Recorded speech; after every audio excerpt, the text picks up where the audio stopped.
Good morning students. हम बात कर रहे थे कैश बुक का। प्रीवियस लेक्चर में हम लोगों ने बात किया था क्वेश्चन नंबर 1 का। इस लेक्चर में बात करना है क्वेश्चन नंबर 2 का। तो देखेंगे, मैं क्वेश्चन नंबर 2 करूंगा, उससे पहले मैं आपको फॉर्मेट बना दूं, क्योंकि फॉर्मेट बन जाएगा तो क्वेश्चन आसानी से लग जाता है। फॉर्मेट इसका जरूरी है। बताएगा फॉर्मेट क्या होगा। यही फॉर्मेट होता है, ध्यान होगा आप लोग को शायद। क्या कॉलम होता है? कैश का कॉलम होता है, वाउचर नंबर होता है, लेजर फोलियो होता है, फिर उसके बाद पर्टिकुलर होता है, फिर डेट होता है, फिर हमारा होता है कैश का कॉलम होता है, फिर होता है हमारा लेजर फोलियो, फिर होता है वाउचर नंबर, फिर होता है पर्टिकुलर, फिर होता है डेट। ठीक है, ये कॉलम हो गया किसकी? डेट की। इस कॉलम का कोई मतलब नहीं है।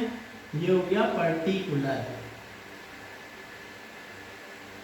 ये डेबिट वाला साइड है। यहाँ हो गया वाउचर नंबर, लेजर फोलियो, ये हो गया फिर कैश, ये कॉलम हो गया डेट का, ये हो गया पर्टिकुलर, वाउचर नंबर, फिर कैश। यही होता है। हम लोग क्या बना रहे हैं? हम लोग कैश बुक बना रहे हैं। ये हो गया क्रेडिट साइड। मैंने बताया था कम सीन होगा तो डेबिट साइड, गोज आउट हुआ तो क्रेडिट साइड।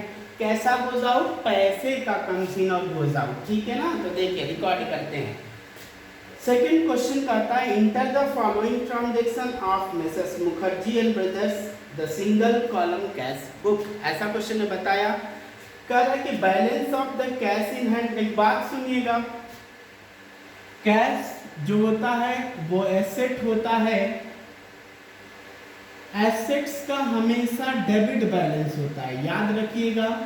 एसेट का हमेशा डेबिट बैलेंस होता है, लाइबिलिटी का हमेशा क्रेडिट बैलेंस होता है। ठीक है ना? तो बताएगा जिसका डेबिट बैलेंस होता है, अगर उसका बैलेंस दिया हो तो उसके डेबिट वाले साइड में जिसका जो बैलेंस उसके उसी साइड में रिकॉर्ड करते हैं। तो क्वेश्चन ने कहा है कि 1 अप्रैल को 1 अप्रैल की बात कर रहा है। ये 1 अप्रैल को बोल रहा है balance of cash in hand. तो लिखेंगे टू बैलेंस ब्रॉट डाउन। मेरे पास इतना पैसा पहले से है, तो टू बैलेंस ब्रॉट डाउन कितना? 50,000 रुपीज है। ठीक है ना? कोई दिक्कत नहीं है।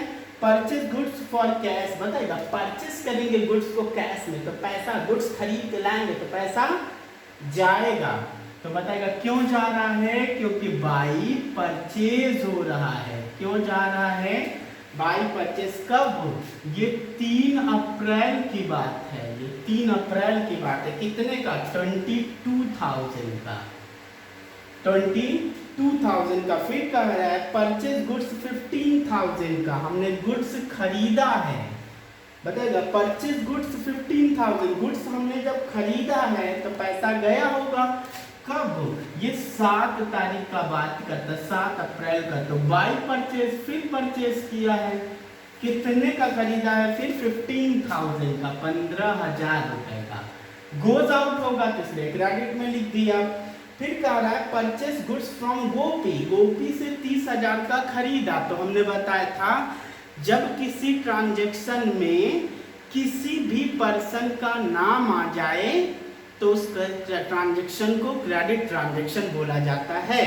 तो हमने गोपी से खरीदा, तो मुझे बताए गोपी से खरीदा है तो क्रेडिट ट्रांजैक्शन है। तो क्रेडिट ट्रांजैक्शन को अपने बुक्स ऑफ अकाउंट्स में रिकॉर्ड नहीं किया जाता है। अपने बुक्स ऑफ अकाउंट्स में रिकॉर्ड नहीं किया जाता है। तो ठीक है, उसको हम लोग छोड़ देंगे। 10 तारीख की बात को हम छोड़ देंगे, क्योंकि इसमें सभी केवल कैश ट्रांजैक्शन रिकॉर्ड किए जाते हैं। कह रहा है कि purchase goods from Gopi for cash. हमने गोपी से गुड्स खरीदा, लेकिन लिखा है फॉर कैश, तो कैश में खरीदा। कितने का खरीदा? 10,000 का खरीदा।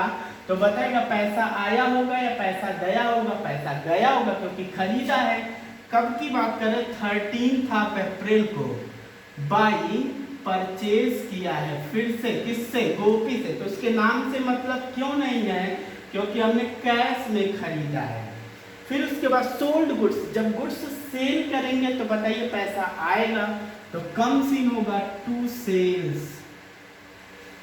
कितने का खरीदा? 15 अप्रैल को कितने का खरीदा है? टू गुड्स सोल्ड 20,000 का। फिर उसके बाद क्वेश्चन आता है सोल्ड गुड्स टू विश्वकर्मा। हमने विश्वकर्मा को गुड्स सोल्ड किया तो बताइएगा क्रेडिट पर हुआ ना, क्योंकि यहाँ पे फॉर कैश नहीं लिखा है, तो क्या मानेंगे? Credit transaction. अगर किसी ट्रांजेक्शन में किसी का नाम दिया हो तो वो क्रेडिट ट्रांजेक्शन होता है, अगर उसमें फॉर कैश ना लिखा हो तो। इसमें ऐसे लिखा है कि फॉर कैश नहीं लिखा है, इसलिए क्रेडिट ट्रांजेक्शन है। लेकिन नेक्स्ट 20 तारीख को कह रहा है sold goods to the Raghunandan for cash. Raghunandan को कैश में गुड्स बेचा तो पैसा आया होगा, तो टू सेल्स हमने बेचा। रघुनंदन के नाम को याद करने की जरूरत क्यों नहीं है, क्योंकि हमने कैश में बेचा है। कितने का? 18,000 का। ठीक है। उसके बाद रिसीव कमीशन कितना? 5,000 कमीशन रिसीव होगा तो पैसा आएगा टू कमीशन। डेट डाल देंगे, किस डेट को मिला है? 25 अप्रैल को मिला है। कितना पैसा मिला है? 5,000 का मिला है। उसके बाद कहता पेड रेंट, जब रेंट पे करेंगे तो पैसा जाएगा बाई रेंट। कितना पैसा जाएगा? 10,000 जाएगा। अब ये डेट है 30 तारीख को, 30 अप्रैल को। अब कुछ नहीं करना है, ये हो गया क्वेश्चन खत्म।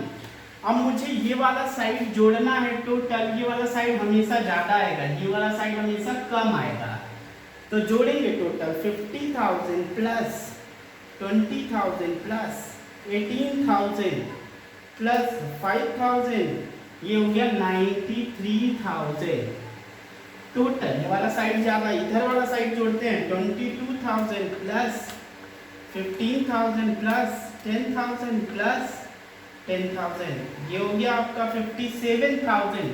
ये टोटल सम किया है तो आ गया 57,000। इतना आ गया ना, पैसा आया 93,000, गया 57,000, यानी 93,000 आया, 57,000 चला गया, तो पैसा कितना बच गया? 36। तो हमने कहा जो बैलेंस बचता है उसको लिखते हैं बैलेंस कैरिड डाउन। कितना? 36,000। ये भी हो गया 93,000।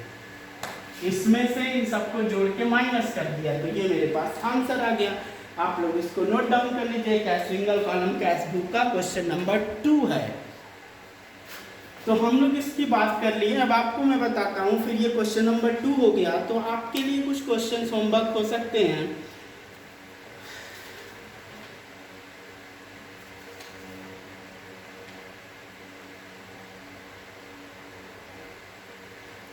चलिए, आपको क्वेश्चन नंबर 3 होमवर्क में करना है। आपको क्वेश्चन नंबर 3 होमवर्क करना है, तो आप क्वेश्चन नंबर 3 करिएगा। नेक्स्ट वीडियो में मैं, अगर आपसे 3 नहीं हो पाएगा, 3, 4, 5 मैं करवाऊंगा। ये खत्म हो जाएगा सिंगल कॉलम। फिर नेक्स्ट वीडियो में फिर हम लोग डबल कॉलम पढ़ेंगे, 3 लेक्चर उसके लगेंगे। फिर उसके बाद ये क्या होगा? फिनिश। फिर हम लोग नए चैप्टर की तरफ फिर से मूव कर पाएंगे। अभी भी इसमें टाइम लगेगा, तो ये आप लोग रिकॉर्ड कर सकते हैं। इसको आप लोग दे लीजिए इसको, और कहीं दिक्कत हो तो आप लोग पूछ सकते हैं। फिर से व्हाट्सएप पे मुझे मैसेज करके इस चीज़ को, क्वेश्चन को पूछ सकते हैं।